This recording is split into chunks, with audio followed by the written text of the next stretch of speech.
तो आज आम देखा 10 मिनट बिरियानी केमी हो ना हूँ आमा बिरियानी। तो आज आम या घरे आमा बिरियानी। तो ये आम खोलिकी देखा ए भितर कौन कौन सामग्री रोचे। तो ये 500 ग्राम चावल बाहर आउ गोटे तेजपत्र आउ किसी कस्तूरी मेथी आउ किसी सोयाबीन।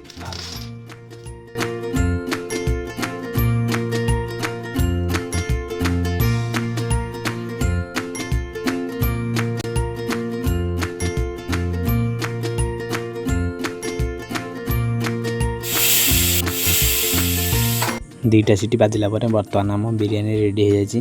तो बर्तमान आम खोलिकी देखिए बिरियानी स्मेल पूरा अलग प्रकार हो। बर्तमान आम बिरियानी रेडी हो जाए। बर्तमान टेस्ट करी देखिए केमिति लगुच।